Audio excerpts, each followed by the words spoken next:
You're checking out Breakdown FM, where we break down news, views, and the hip-hop movement. Right now, we're sitting here with the godfather of hip-hop as we celebrate the 30th anniversary of hip-hop, your 31st anniversary of the Zulu Nation, and history continues, but we're sitting here with pioneer, true schooler, and he's still relevant today with his new album, Dark Matters. We're talking about the one and only Afrika, Bambaaataa. What's happening? Peace and blessing to my brother, great brother, Davey D, as he always keep it real and keeping it live and keeping it true school. Well, there you go, man. You know, as we celebrate the 30-year anniversary, did you ever think it would be this far? Do you think that hip-hop would reach the heights that it has?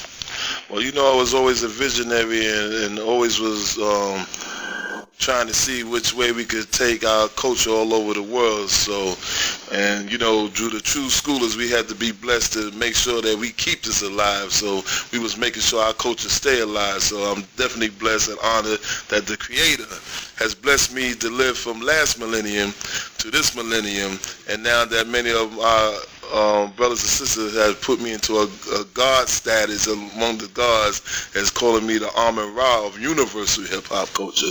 So that's a blessing in itself, too. So universal hip-hop culture, so is that far now, huh? That's right, because now, you know, as we always been teaching Zulu Nation, that we're going to become galactic humans, and when everybody used to think we was crazy, you know, talking about there's more than 9 planets in our solar system, we not alone, and we're going to become galactic humans.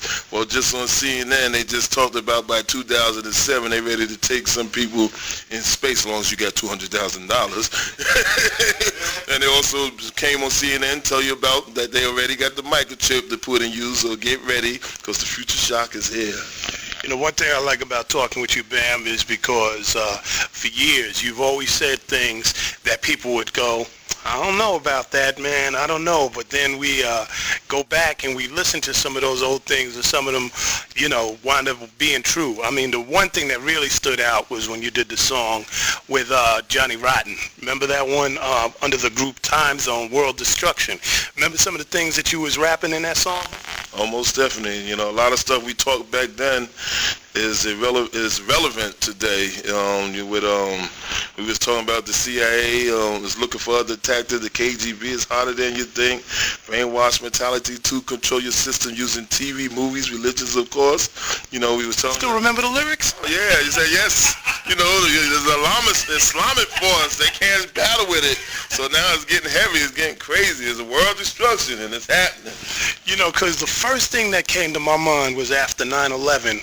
I went back and I played that record. I played it on one of the shows, one of the first radio shows we did. I said, man, this kid was on something, man. And I mean, and right there, talking about the religion and the whole mind control thing. So I got to ask you, you know, what's your next predictions for things? We're talking with Afrika, Bambaaataa if you're just tuning in. Where do you see all this going? Well, I see that people has disrespect Mother Earth, which is a living entity. And if you disrespect Mother Earth, she would spit your ass out. We have become a cancer to her. And with all this bombing in different places, using chemical warfare and all type of stuff like that, the Earth, Mother Nature is going to put it on humans' butts all over the place. And that movie, The Day After, was a movie that was sent from the Creator for all people to see, just like The Matrix. And it's definitely going on, because if you notice, after The Day After, it looked like the same stuff was happening over Florida and many other places. It's going to get more serious as this millennium goes down. Talking with Afrika, Bambaaataa, another thing that I remember you saying, and you've always been fond of saying this, as you said, if you really want to find out what's happening, watch what they do in the movies. So you still believe that, huh? Oh, most definitely, because when the certain powers that be, or certain people who's controlling things want you to know something, they always put it in a movie first and put it out there. So when they wanted to let you know about the chupacabra, they put it in the movies Critters. When they wanted you to know about AIDS or Ebola, they made the movie Outbreak. When they wanted you to know that we are not alone, they've been showing you for the past 25, 30 years extraterrestrial movies like crazy. And it's going to get more funky as we become in this millennium, because even in this millennium, they're getting ready to bring you some of the old ancient knowledge, which is starting to come about on the planet Earth. I want to ask you, you mentioned a couple of things. One of them is funk. Talk about the importance of funk in its relationship to hip-hop. Talking with my man Ricky Vincent, and I'm pretty convinced after, dialoguing with him, that hip-hop is a funk expression. It's a continuum of funk, and I wanted to know if you saw it that way. And the reason why he said it was a continuum, and the way I see it, is because you can always add something to the ingredients and keep building it. That's why we have hip-hop all over the world, whereas other things you just can't do it. But I wanted to get your perspective on funk and hip-hop. In fatality, all hip-hop music is based on the funk.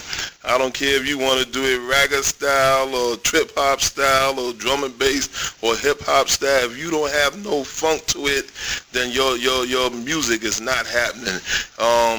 If you notice, through all the early hip-hop days when we used to draw up the funk sign, that's what Uncle George Clinton gave to me and said, this is the funk, and I spread it all through the Zulu Nation and through the hip-hop family around the world, drawing up the funk sign. And if you listen to all the early tracks, it's all based on funk records, break beats, and a lot of those beats now that came from hip-hop, that came from other records, is now going to other different dance form of music to make their music funky. So now techno is using break beats.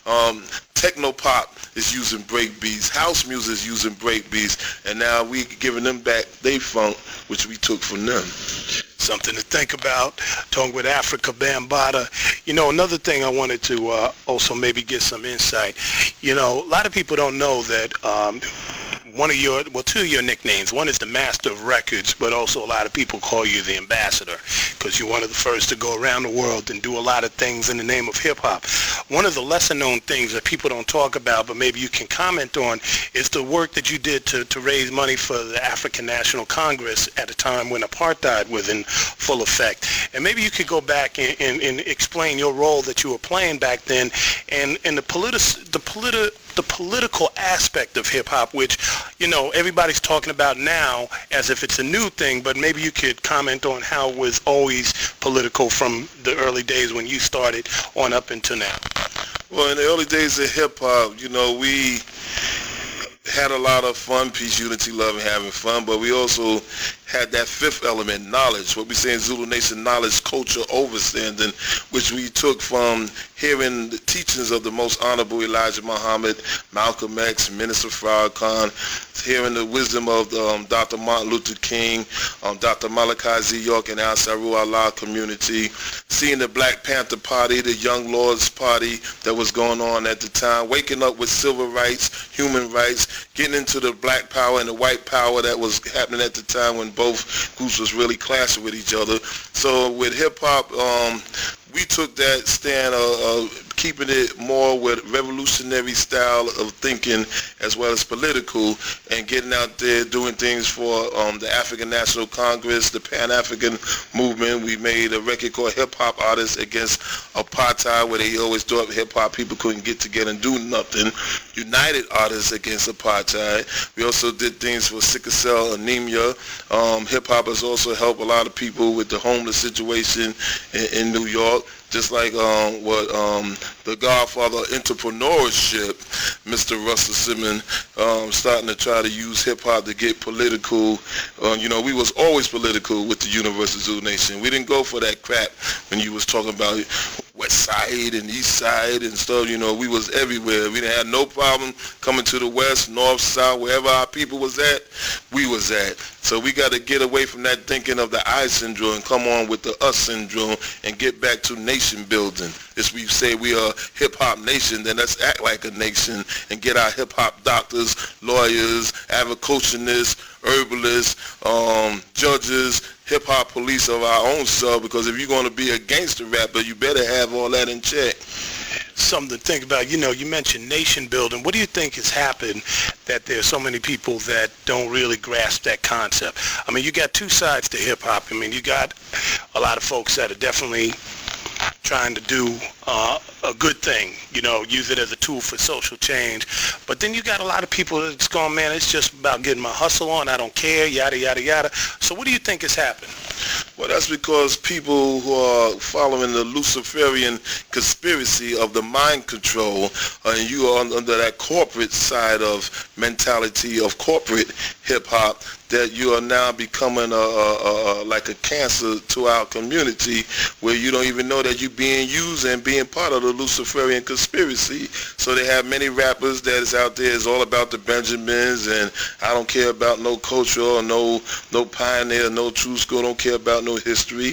And then, you know, they're going to be that way. They're going to be part of the disagreeable, where we are part of the agreeable. They're going to be part of that yin and yang, or that negative to the positive. So, you know, you got the other people who's trying to keep culture alive, like the Universal Zulu Nation, the Rock Steady Crew, the B-Boy Summit, the Battle of the Year, and we just trying to keep things moving. So you got the negative aspect of hip-hop, and you know, they're going to come a time where they're going to have to wake up and something, because, you know, there's a lot who have used negativity, then when they butt end up in jail, then they trying to find spirituality.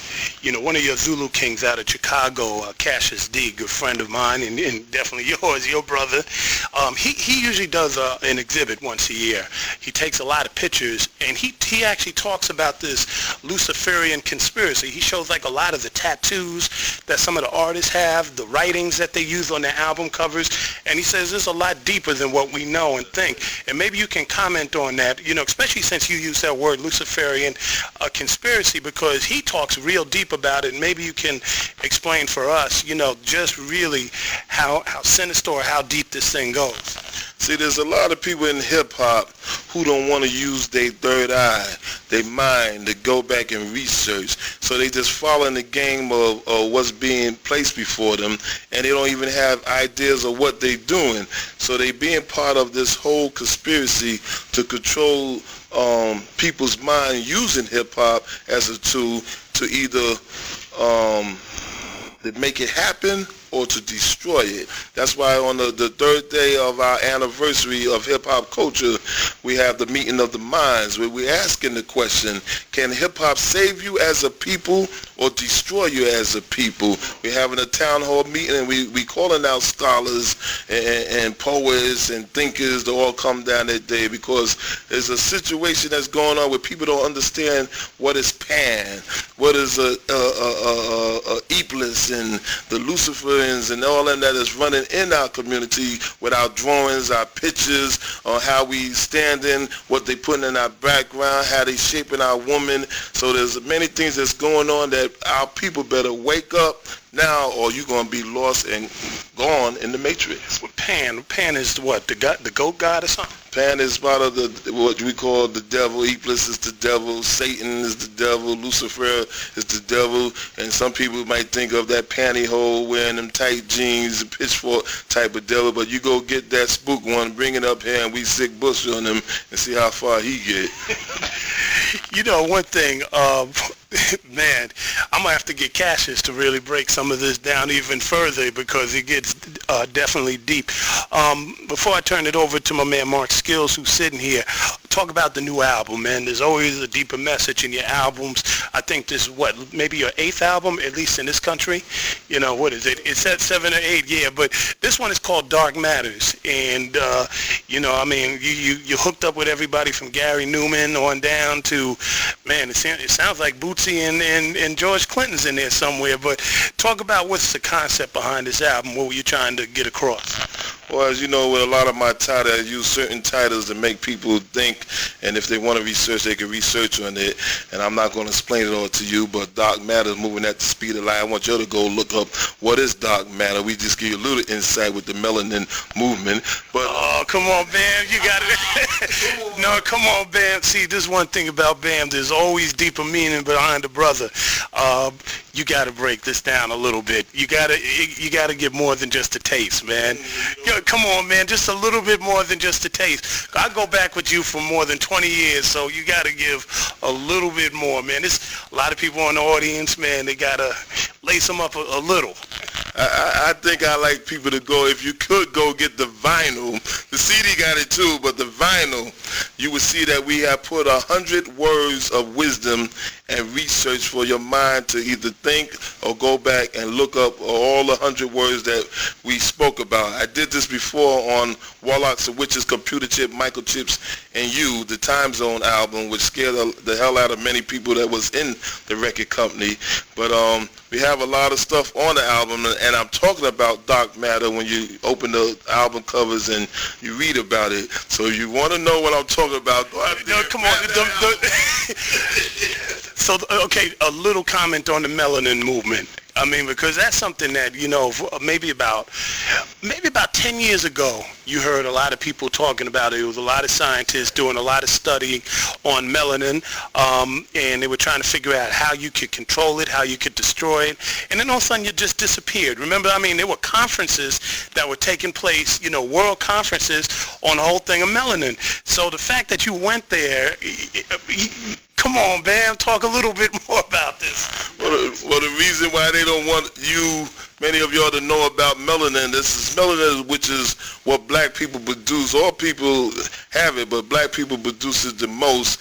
And there are many who in secrecy try to get melanin. We hear all the different stories that they might have been killing certain black babies or things happening to get certain melanins, and many people who are outside of the white, the black family who are white, who tries to get they tannish, be taking melatonin pills and stuff like that for they become black again, to come back to their black self. So when you start getting into melanin or melanite people is black people, and we say when we come from ancient Kemet, which is what the ancient Comedians call Egypt, not the Greek word that is used today for the continent, but and for this country of Egypt. But you got to really go out there and start studying. That's why you got all these internet and all these certain books. And we got a great person by the name of Dr. Phil Valentine. If you see any of his tapes, to pick it up, snatch it up, get back into ancient Kemet and find about the melanite theory and the melanite people if you picked up any of the Dr. York books that's out there.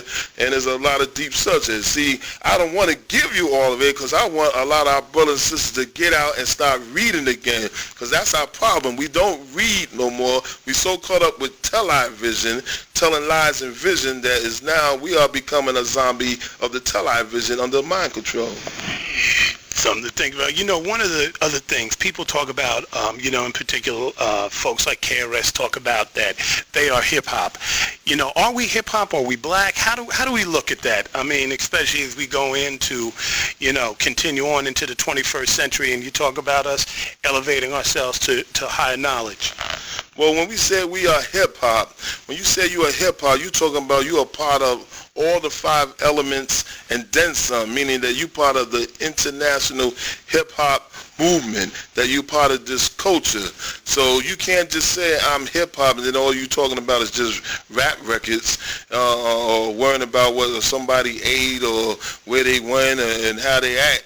If you talk hip-hop, you got to talk about all the elements, the DJs, the MCs, the aerosol graffiti writers, and using that 5th element, the knowledge that keeps it all together, because without knowledge, you would not be able to B-boy or B-girl, meaning break, or you break your damn neck. Without knowledge, you would not be able to do your aerosol writing and have the paint flying all over the place, or know how to breathe when you MC spitting, or otherwise you get, you know, type of heart attack. So the 5th element is the most important element that holds it all together.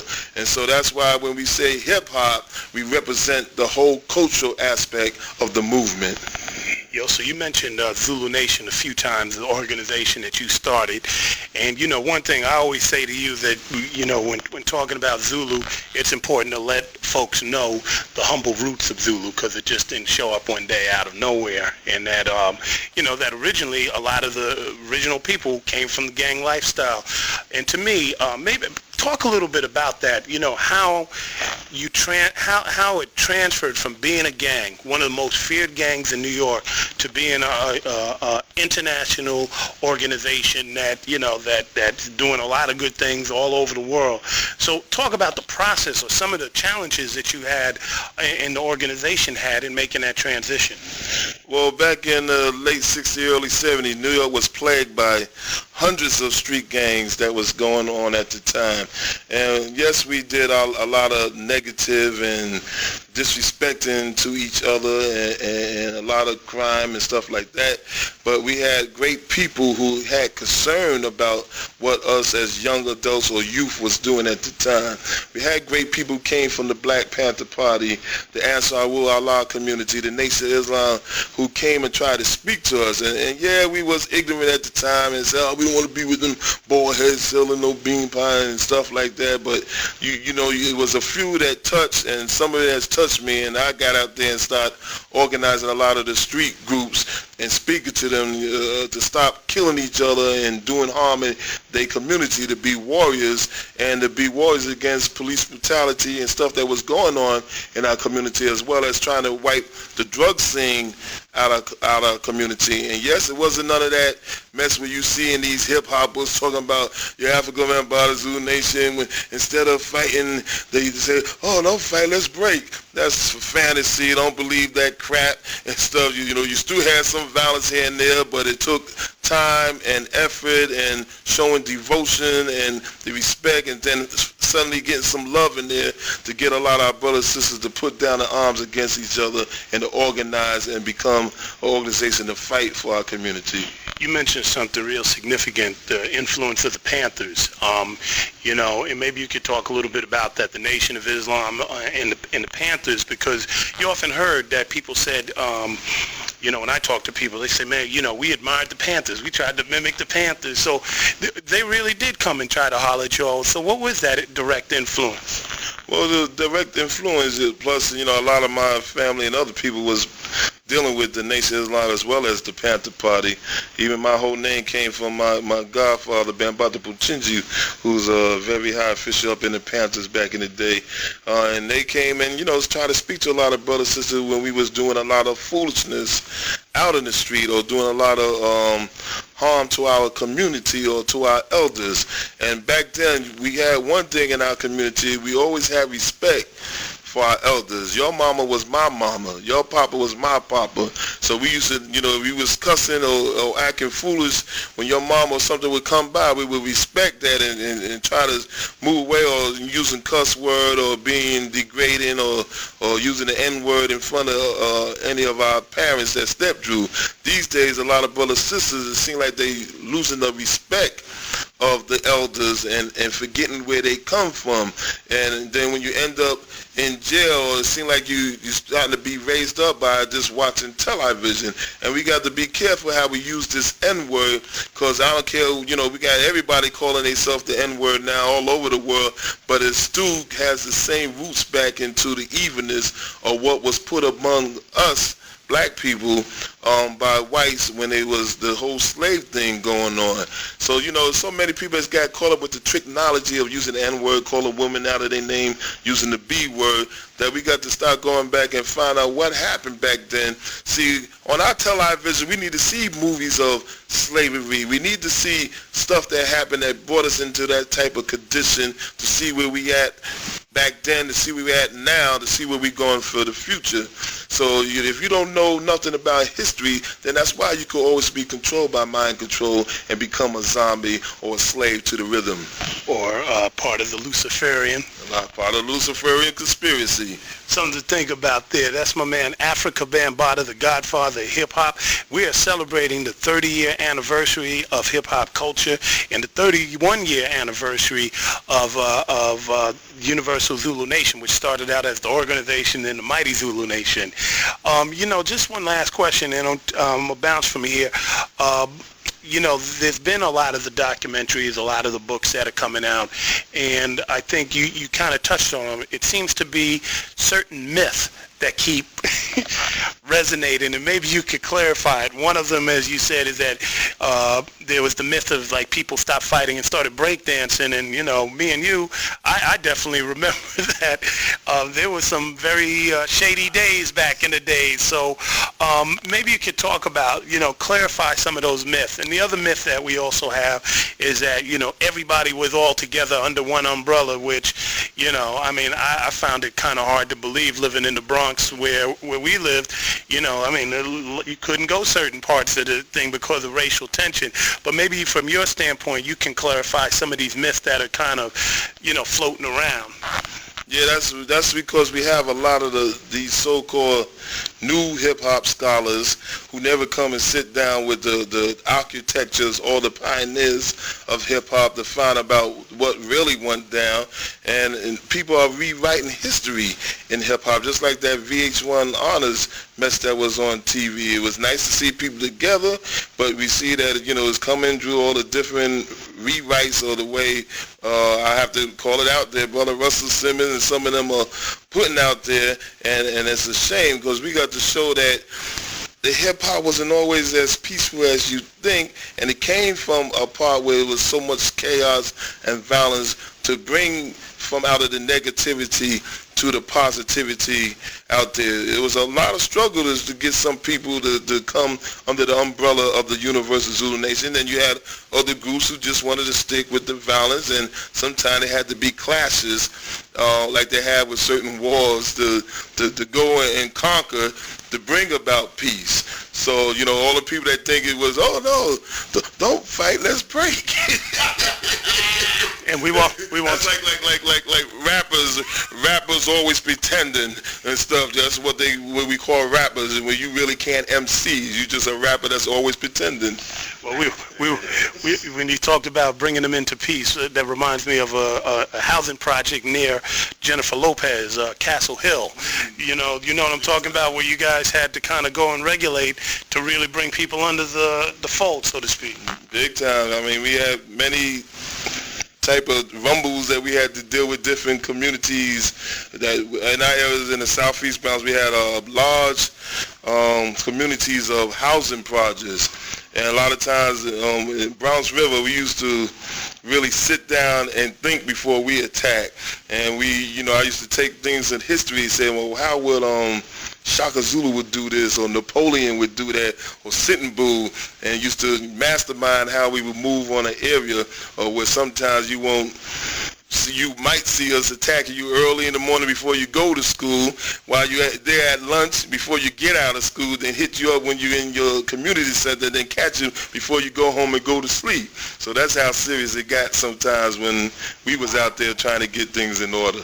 How deep was the racial tension back in and we're talking about the 70s, because that was the other myth. I mean, at least they didn't really dig into that myth as much. I mean, I think more accurately talked about the involvement of white people coming in the 80s during the New Wave Punk movement, which maybe you can comment about. But for a very long time, you would have a lot of white kids say that they were right there in Bronx River hanging out, and to this day, they get very offended when you say no, and it's like, well, talk to some of the architects. They'll tell you what the deal was. So you're one of the architects. So talk about that. If any white kids was down with us back then, is the few that stayed in the neighborhood and what many consider white trash, couldn't go nowhere, and knew they was just acting black or Latino right along with what was going on at the scene. But most times you had separate type of neighborhoods. You might have a north side would be more Italian and Irish, and believe me, they had their fights with each other too. And then you would have all the south and some of the West Browns that would be black. And when I say black, I'm talking about Latinos, because that's another situation that I'm getting ready to go around to get into everybody's asses with this black Latino mess, and you Moreno, and they acting like they not Moreno and don't even know where the word comes from. So we got to clear up all that. What does that mean? Well, Moreno, when you hear Latinos call Boricua, Moreno, they saying like Puerto Rican and black people. But when you saying Boricua, you still talking about black people too. When you say Moreno, you still talking about black people too. And Moreno, which means black, is really you talking about a Moor. And when you're talking about a Moor, meaning going back to our Moorish history, which is something that black people need to go back and research, because all over America, the Moors was here for a long time. They helped to wipe that history out, because when Columbus came here, which was a Moor who brought him here, he ran into the Moors and the Native Americans already here, and it was the Moors and the Iroquois that helped to give your Constitution. And a lot of times when you celebrate Independence Day with George Washington cutting down the cherry tree, that was the independence of white people getting away from the black control that was happening with the Moorish community. And when he cut down the cherry tree, meaning he cut down the flag of the Moors, because cutting down the cherry tree was a lie. It wasn't no damn tree. It was that Moorish flag, which was red. So we must start knowing our history in Americas, because the Native Americans, black people are also Native America of the country, which was called a Mexican at the time. And it was many of our people who was already over here, and even back to King Juba. If you go check the Burroughs caves of Illinois, you will find that the Egyptians been here, the Vikings, and the Chinese, way before Columbus was even a sperm. Something to think about. That's Afrika Bambaaataa giving us a whole lot of wisdom. I got my man Mark Skills here, and I know he had a few things he wanted to holler at you at as we continue celebrating the 30th anniversary of hip-hop with one of the godfathers. Well, the godfather, because this what? There's a whole bunch of godfathers, but you're the most... I'm around universal hip-hop culture. And people, you know, you got to understand when we say Godfather, half of them don't even know where they get the word Godfather, because it's not the same Godfather as if you taking care of your brother's children or something after they passed away or something. Oh, that's my Godfather, Godmother. Godfather, in the true sense and factology of the word, is really using it on a negative scene, because it's coming from the mafia. And you got to understand, when James Brown said that he was the godfather of soul, because before James Brown was a godfather, he was more higher up than using that word, because he was the king of soul. Soul brother number one. He decided to use the name the Godfather when he did a soundtrack for Black Caesar and Hell Up in Harlem on a negative tip of the black mafia.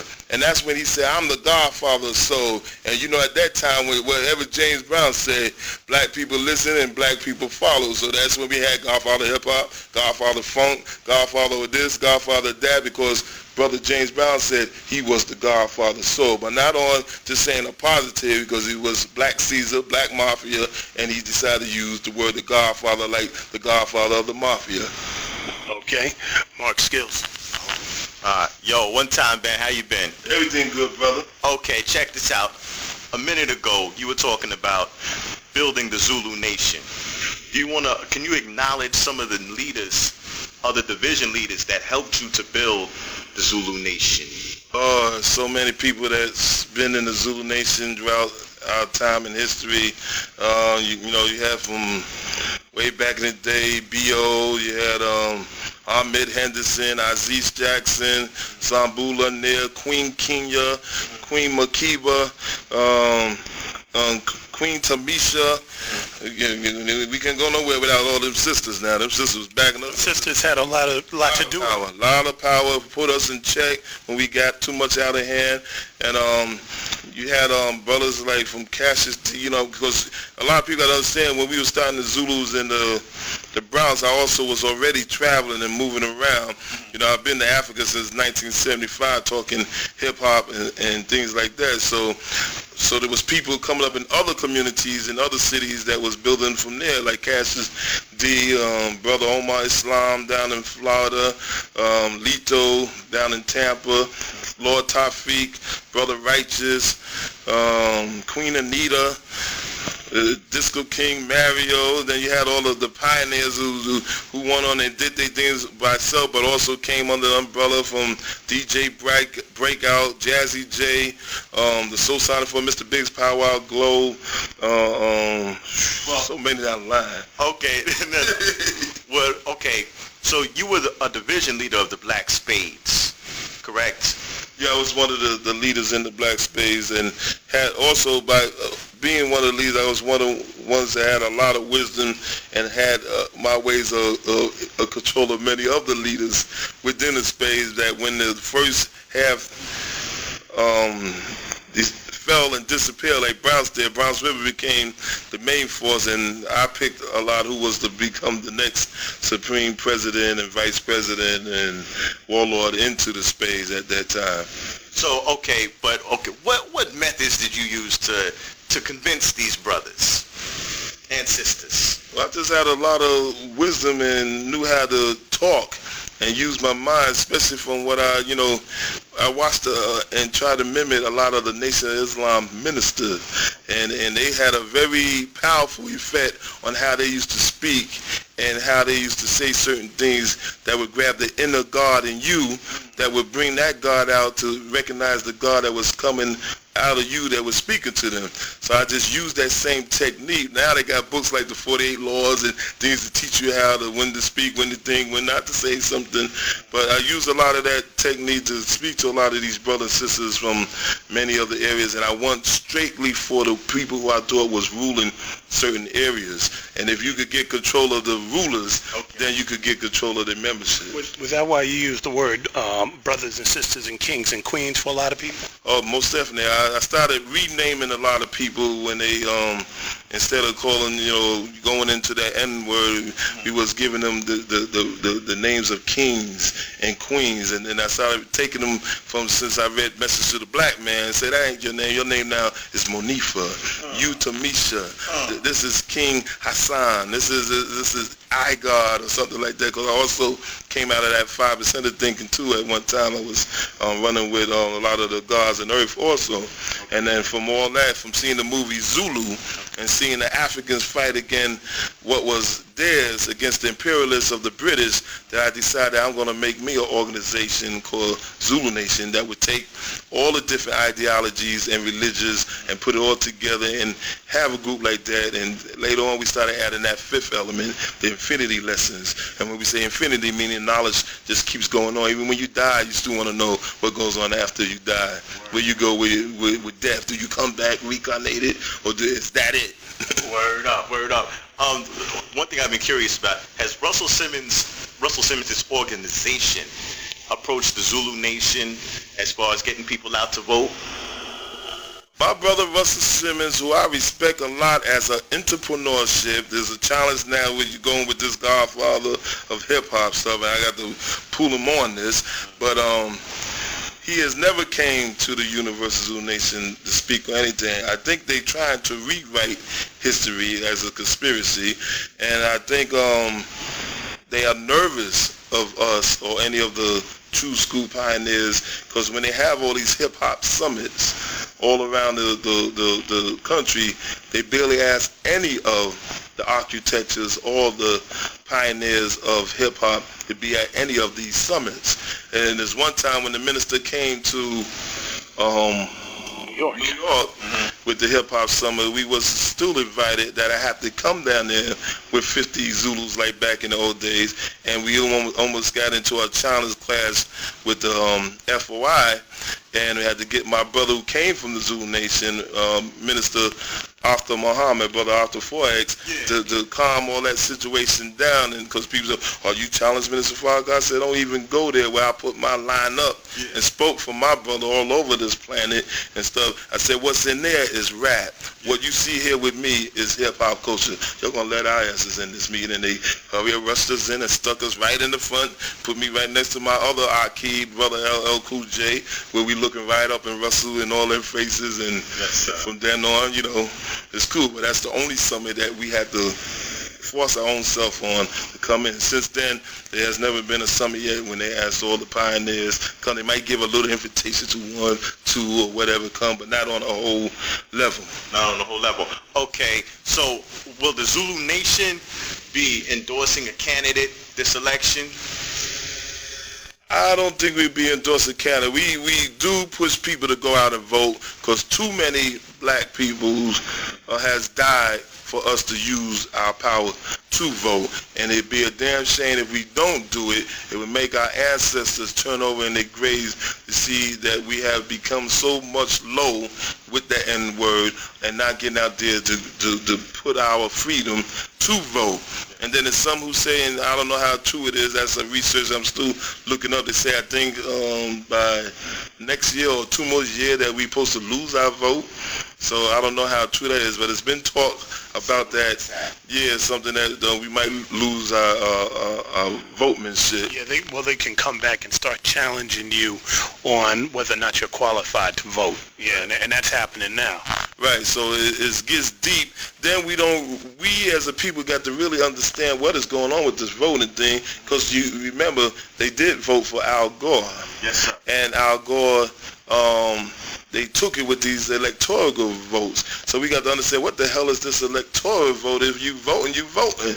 And then if we go back and watch 911 that Michael Moore did, and my thing is black people, when they show that all them senators did not open their mouth, we need to start checking out who each and every one of those senators is and make sure none of them get back in office for not standing up for the black vote when that whole situation happened in Florida. Yeah. And we can't put all our hopes in voting either. We got to do like the Honorable Elijah Muhammad said, we got to get up and do for self. Here's an interesting question. Over the years, I've noticed your spiritual growth. Back in the day, the Nation of Islam played a big role in your development, as well as the Black Panther Party. Bam, I've always wanted to ask you, who or what is God? My vision of who is the supreme force is that you can never comprehend who or what is the supreme force, who we call Allah, Jehovah, Yahweh, Elohim, El-Kalum, or the ancient of all names, Atum, Amun-Ra. But the way we know about the supreme force is because of the sun, the moon, the stars, the littlest simple things, the roaches, the ants, cows, the trees. You didn't put that crap there. And you know, we could get together all over this planet, hold hands, and hum our ass to death and hope to see if we can make the sun move and put the moon in the sun place and the sun and moon, and just a little spark of that sun star would burn our asses to death, and we could talk about we God and we God is in, and we ain't got nothing to make that moon. Everything is according to the universal law. So that's how you know of a supreme force. Now trying to go and seek it in the universal Zulu nation said we would not kill because you say Allah, Jehovah, Yahweh, Elohim. We all know you two, we're talking about the same one God, but we recognize that where the same one God concept came from is going back to ancient Egypt and Akhenaten, and a lot of people think they was worshiping all the animals and all this crap. They were worshiping that one divinity, but under that one divinity you had other gods and goddesses. And before I used to think of just the whole one God concept, but as my research and keep studying, I know that there's a supreme force that we could never find out what it is. It could be a he or a she or it. Most people like to use it in he and she because of that Bible stuff, but they don't know the Bible got 100,000 contradictions, and there was many books even before the Bible, or the Bible, or the Babel in your mouth sometimes. But, you know, there's many gods and goddesses that also help to do certain things, because when we start getting into the whole metaphysical thing and to this whole reptilian and other stuff that was before us, and then you start getting into dimensional and subterranean worlds, you would see deeper stuff that would even mind blow your mind. Wow. Okay. I know you've traveled the globe. What are your favorite countries? That's even hard to say, because other times I could be in love in certain parts of Africa I could be in. My second home now is Brazil, and but there's many places I go that has witnessed so much even from going into temple, mosques, churches, and even secret whole Santeria places, being among so many different type of people, or even spiritual, some things that even scared the hell out of me, or going in places like the Lava Union Islands, and you walk in a forest, and you see all trees and everything, and suddenly you just see a door sitting in the middle of a forest. Like, what the hell is a door sitting in the middle of the forest? Or when I went to Poland, they had a rave, and we walk into the woods to get to this rave, then you see the whole trees and everything that's get like blurry, because it felt like you're getting ready to fall out, and it looked like dimensions, shape-shifting stuff was happening there. So, you know, I visited, seen so many different things that nothing shocks me no more.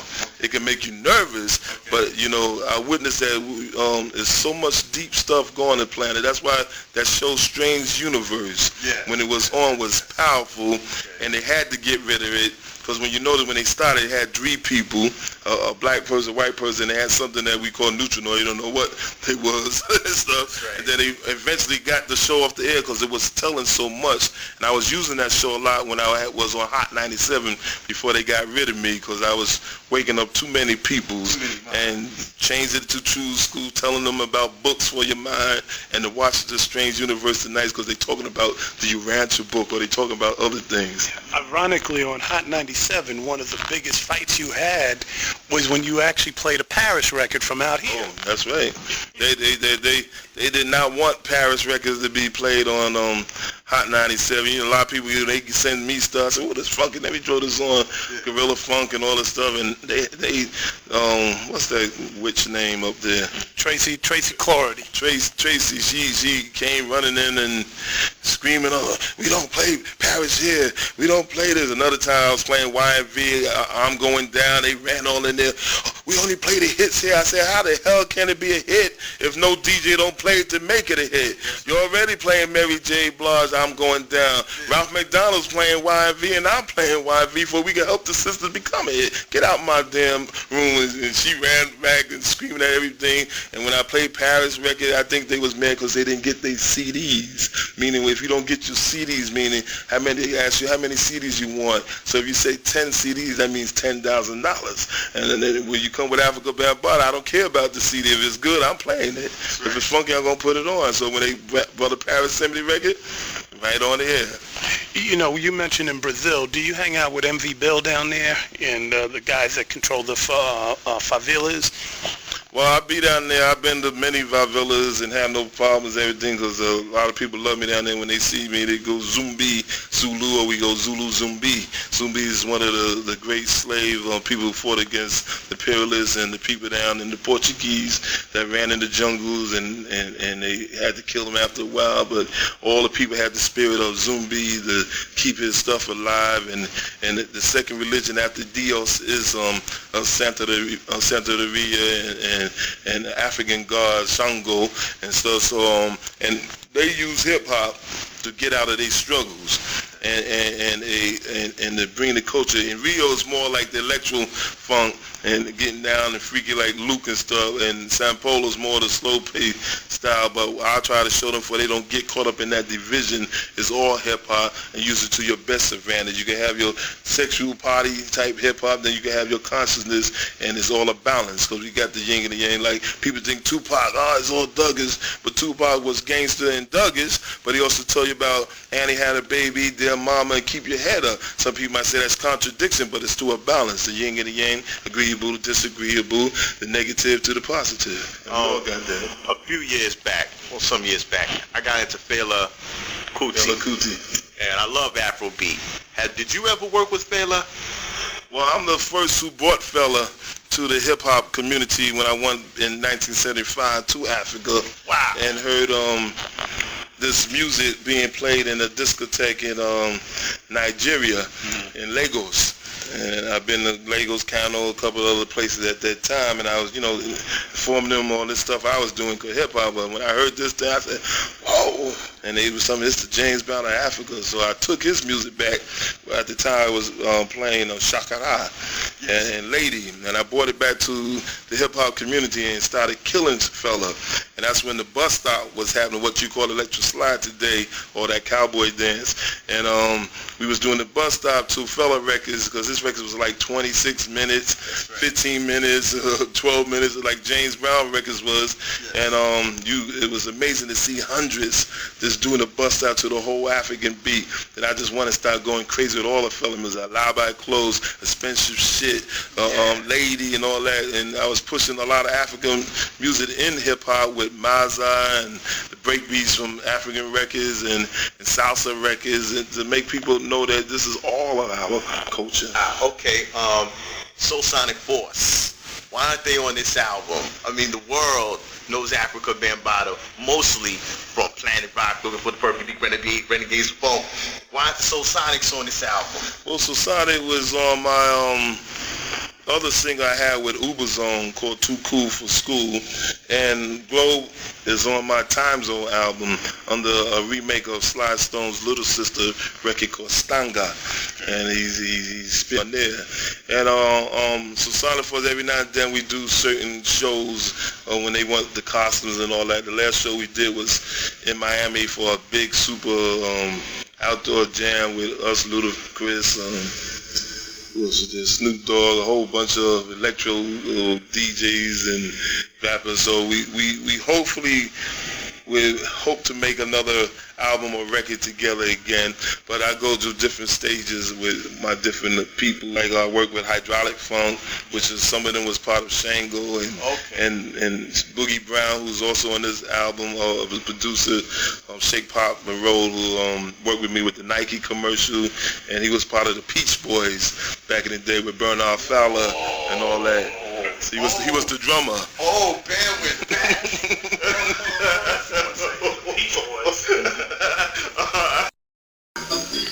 Glad you bring up the West Indian roots. Okay, Charlie Ahern has said that some of the jams he went to, he saw the Jamaican sound system set up on the other side of the park in the Bronx. Now, I talked to Tony Tone about that, and he was like, yo, he's bugging. That wasn't happening. Never happened. The Jamaican sound system would come in later on once the Jamaicans started coming to a lot of the Zulu parties, because they knew I was playing all this type of music too, and they knew there was a certain time of that section where I would go off and just play strictly reggae, and sometimes I might break it and start playing soca on calypso. And so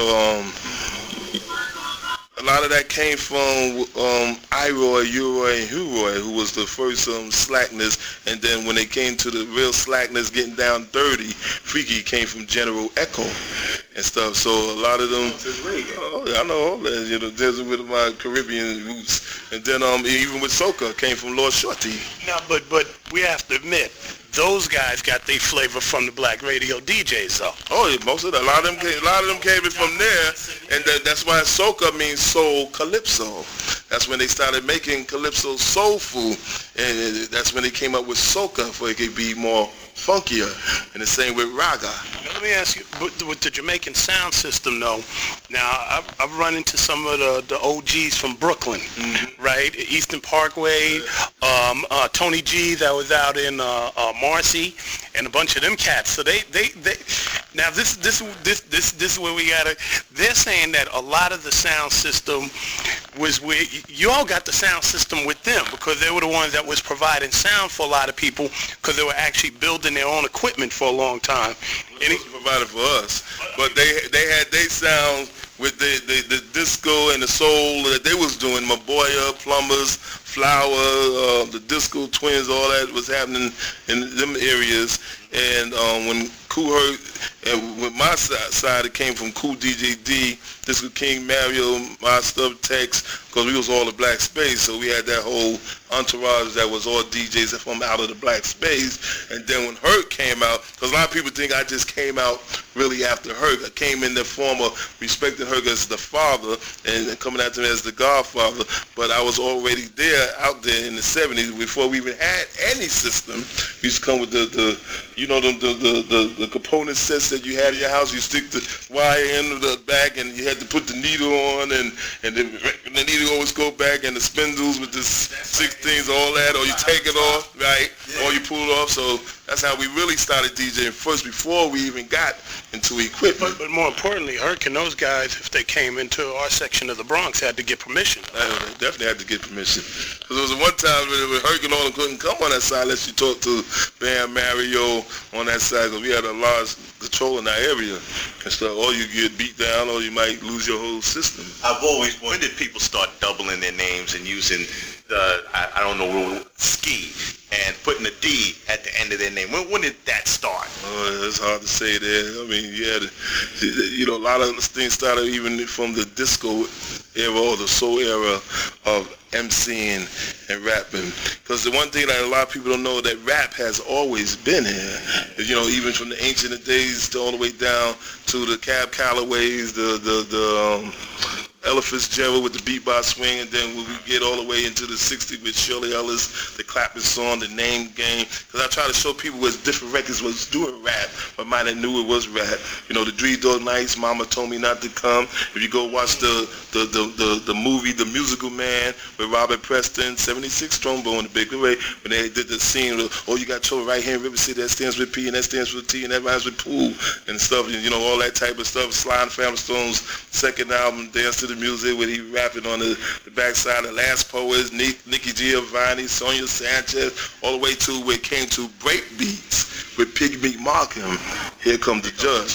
Yeah, but the ski and having your names doubled up like Davey Dave, Mikey Mike wasn't an MC thing initially. Okay. That was a street thing, because I remember, over near Class and Points and all that, that's when I used to hear people, in the ski suit, put that, and go ski. Put those things. That's what it was. Yeah. Yeah, my mellow ski. That's how people used to say, my mellow ski. That's it. And then you added it to your name to be Fly, but it wasn't an MC thing. Almost like that Pig Latin or something, or you say, "Easy, us here." Okay. Adding them little words to it. There was one documentary I watched where you talked about you had a friend named Soul Ski. Mm-hmm. Now, who was he to you? Was that Soul Ski was like my brother in the Black Spades. There was a leader that I put of the Young Spades 10th Division, who was a good leader for that chapter, and he got killed by the police up on Pelham Parkway, where his death certificate, they did all crazy shot, like what they did to our brother Louise Diallo, excuse me. Which happened to be around our neighborhood, because that was Wheeler Avenue, is right between Soundview and Bronx River. It's closer to my place over near Story Avenue, right around the corner. That's what it's in that area. Wow. And then Pelham Bay is just a little bit leap across and stuff where they shot him up. Was that some racial thing? Because Pelham Bay at that time was all racial. So that's what I was wondering, if that had something to do with that. Well, they caught them in the car with all these guns and all these certain things. They might have been, doing what we say the negative part of something that might have been going on. But, at that time, the police didn't play with us at that time. And first thing was shoot first, ask question later. And they even had a little secret group in the police force called the Purple Mothers that was Vietnam veteran that would go out there and eliminate you. So it might have been a assassination going over certain leaders at the time, because Sosie was one of them leaders that had a lot of charm and a lot of love of the other Black Spades, so they were fearful of that, because even after that we almost got into a whole war with the police department, which even some members and peacemakers want to, some started doing things to firemen, and it took the Amsterdam News guys, because Amsterdam was one of the big black publications that was happening at the time. They came and talked to us and commented, brother, you can't win no war against the police department. Had to put sense back to a lot of brothers and sisters, because things started happening, throughout the Bronx and Manhattan between law officials and gang members. So do you think there was something about that part of the Bronx, that whole Parkchester, Soundview, Bronx River, because when you look back over the history, not only did you find there was a lot of leaders that came out of that area, or people that were willing to go the full nine. I mean, you talk about, going to war with the police, but also Larry Davis being out of Bronxdale and that whole area. That's that area. What was it about that part of the Bronx that just kind of bred that sort of individual? I think it was us. We was just warriors at that time. It had a strength of each area had the strength of their unity to their place. And when we broke that whole thing down and get a lot of them under the banner with the Zulu and the organization, because before Zulu it was called the organization, that it even brought it more out of all these leaders that's coming. It was a clash of all the leaders coming together. And then when we got together like that, it really put a fear in that area. Like the 43rd Precinct was one of the vicious precincts out there. They used to come and be playing on 100 Park. We don't want this here. They would run over your wires with the cars and stuff. Then riots would start coming. Here come the bottles and stuff drawn at them, and they try to mow you down with the cars. And each area would be like, knowing how to do things, attacking, and it got serious. Sometimes with Mario, we had to march and surround back because a lot of brothers and sisters was scared at that time. We could go right to the precinct and surround it, and they'd be up there with their conversations looking like the movies, and like on For the Patties or whatever, with Malcolm X movie, guns and everything. But no brothers was scared to go in and get it on with the police, whoever was running the precinct at the time, and tell you ain't gonna come in our area. Now, did you guys do a lot of martial arts? Because it was for years. It was that I didn't realize that Ahmed and all those cats were like trained, and people like Mike Ski and all these cats is almost like that's all they did. So was that part of the regiment, or that was just something? In the Black Spades, it was like the whole first chapter was straight on martial arts, would tear your ass up. That's what really put a lot of fear in a lot of areas too, because the whole first section of Brownsdale, Black Spades, from Monk to Blackie and Guru and all them, Snoopy was straight up martial artists that would break your neck. And Snoop was even an Vietnam veteran, and it was no joke with the martial art. And they made sure a lot of the members was trained into that, certain martial artists and stuff. So it was kind of like that movie, The Warriors. Oh, it's like The Warriors. In fact, The Warriors movie is in a way based on the Black Spades in general, but it's mixing with all the gangs. But the thing of trying to get back to Brooklyn, because even in Education of Sonny Carson, which was more deeper, which had real members in the movies, the Spades, they had to cut the Spades out because Spades started beating and attacking all the other gangs for real. In the scene, the Jolly Stompers and all those other groups. And it was groups like the Jolly Stompers that even rolled near the Tomahawks. They both got together and rolled into, I think, Bloomingdale's and just marched in and took everything they wanted and marched out. So, back then it was a big, serious gang scene that was going on in New York City at that time. You even had the Chinese gangs down in Chinatown, the Ghost Shadows and Black Dragons. That it was almost like the movie The Wanderers, like don't F with the Wongs and stuff. Right. They just take this. When I was with Ahmed and them, we was up at Castle Hill. They was talking about all the white gangs that was up around that area. War Pigs. You had the War Pigs, the Bronx Aliens, all the way back to Drosneck. It was part of the North Bronx you knew not to step in. Like Drosneck was an area, the projects was a lot of blacks and poor citizens in it, on all outside, surrounded by the vanilla suburbs and stuff. And they had a lot of help trying to get out, catch the 40 bus to travel, and some certain sisters would get, the guys be trying to bother, and a lot of times we had to go up and attack these groups. And then when Lehman High School came up, all hell broke loose. When Stevenson opened up, it was already broke loose, and all the black Latino groups got the whites out of it. So when Lehman opened up, it was a lot of white groups, and they gave all the blacks a lot of trouble. And then that's when in the Bronx you start having Get Whitey Day, Get Nigga Day. So when the whiteys get it, you get all the groups. That's the only time the Bronx was so powerful. When they could fight each other, But when it came, like blacks and Puerto Ricans, Dominicans, whatever, when they had to fight the white groups, all that crap would stop with each other, and they focus on let's go get these devils, these crackers, all that stuff you were calling each other. And then when you attack certain schools like Columbus, Lehman, and you leave after beating them up, then here comes the army of white groups. Let's get nigga day, and you better be running your ass home. Kingbridge going to Kennedy, and Kingbridge be out there, the Irish waiting for you. Because like on Kennedy, they would be on top of the roofs near the projects, because Kennedy is near Marble Hill, because that's where I lived for a while, and the white guys would be on there and shoot pellet guns at you, and would come into the projects and go after you. There was no fear about going into the projects at that time. You had Italians and Irish that had no problem to fight you. I'm from Queens, and we had plenty of problems with the Irish. Plenty of them, okay, in Flushing. Well, one thing that's always blown my mind, it was the height of the Black Power movement, and you guys were calling yourselves Black Spades. Did anybody ever say, hold up, freeze, man, wait a minute, we can't call ourselves Spades, man? I mean, did anybody ever stop and say, look, let's call ourselves Black Brothers, or, Nobody did it. We knew it meant black. So well, you're crazy. You're the black blacks. They were the Black Spades. So you mess with us, see what happened. And at that time, nobody wanted to mess with Spades anyway, because Spades, as soon as you say something, it was already down your throat. So, so most people get feared to open mouth and say something, because once you mess with the Spades coming, then you got to worry if the Savage Nomads or the Savage Skulls coming next. And these were some sick Puerto Ricans that didn't care about just going crazy on you. Then you had the Savage Spades, which meaning you had to be dirty, and a lot of was copied from the Hell Angels, wearing the cloths on the back, the symbols, the emblems like that. And the reject. Yeah, and if you end up trying to be a pretty boy or clean, then you got stopped by your own members and got put in the dirt.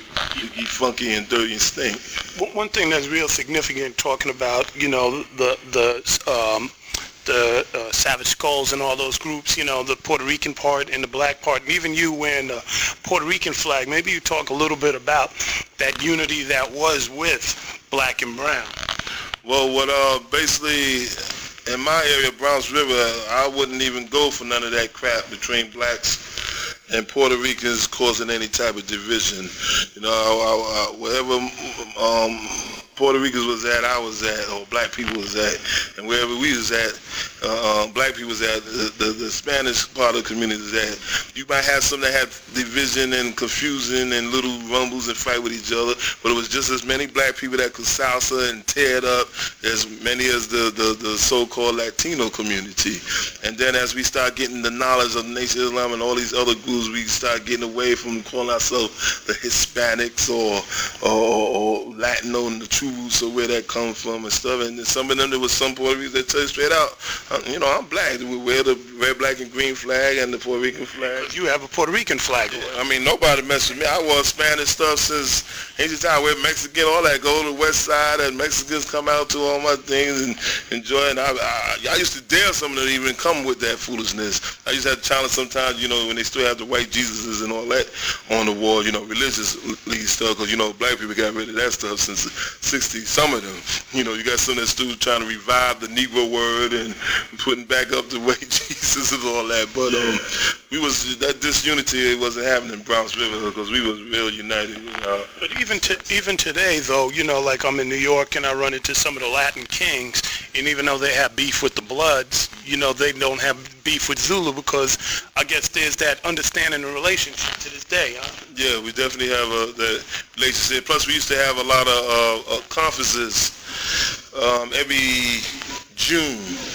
In New York, we used to work with a brother named Brother Malachi that we used to put on to bring all the groups together before the summer happened down at the Victoria Theater. It used to be on 25th Street to stop a lot of the violence that they always preceded, that they thought was going to happen in the city, to get the groups to be more mellow with each other, to speak your problems. We got a lot of document tapes with all the group leaders just to come and speak and to give their agreement that nothing would be going down on a big scale. You had little classes here and there, little membership, but not no full-fledged war where it's all out, people dying all over the city. So that helped a whole lot that us and the Nation of Islam was given these type of events to calm a lot of situations there.